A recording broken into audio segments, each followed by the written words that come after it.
everyone. Good morning, everybody. How is everyone? Okay. Anybody know what we call this room? Yeah, it's a sanctuary. It's when we gather to worship. And anybody know how many people it holds? It's full. All of us? Okay, I like that answer.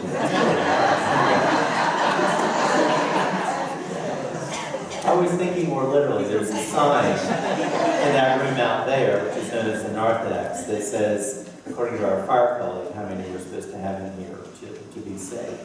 But this church is of a certain size, this sanctuary. Some sanctuaries and churches are much smaller than this and would not hold as many. Others can be very large and hold lots of people like a stadium. Some of the oldest churches in the world that are still in use now are in another part of the world known as the continent of Europe. And they're known as the great cathedrals of Europe. They were built around 1,000 years ago. And they're very tall and massive structures. And because they did not have the technology we do today, it took them so long to build them. You might start building the cathedral, but it would be your children or grandchildren who would finish it. That's how long it would take them to build.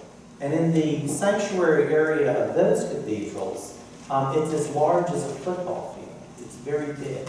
And if you were to go in them, and if you were to look very carefully at the floor, you would notice that the floor is slightly slanted.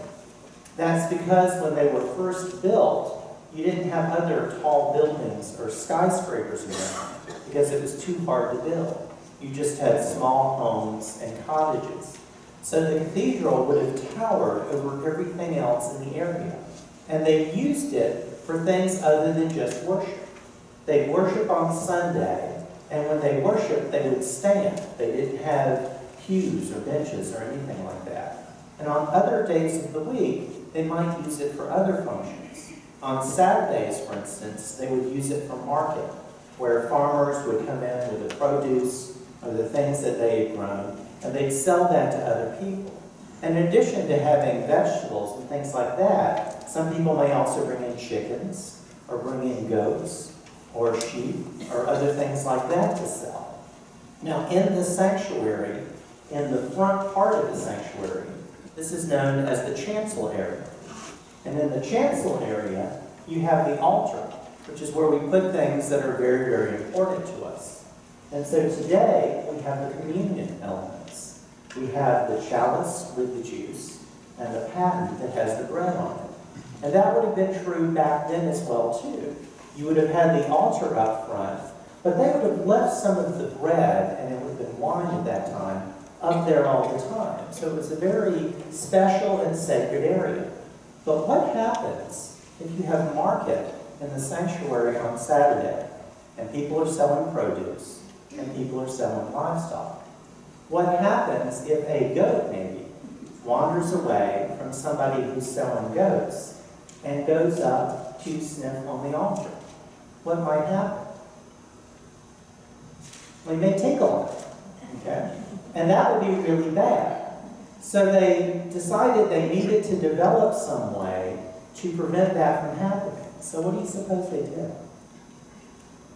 They built a fence that went around the chancel area that became known as the chancel rail, which originally had a very practical function of being something that kept livestock away from the altar. But over time, they kept building church buildings. They didn't have farmers' markets in them anymore, but we continued the chancel rail as a way of distinguishing between this area where we have the altar and this area where we all sit to worship. All right, will you pray with me? Dear God, we pray your blessings on these children and all the adults who work with them. Help us to live lives of good Christian living for them. Amen.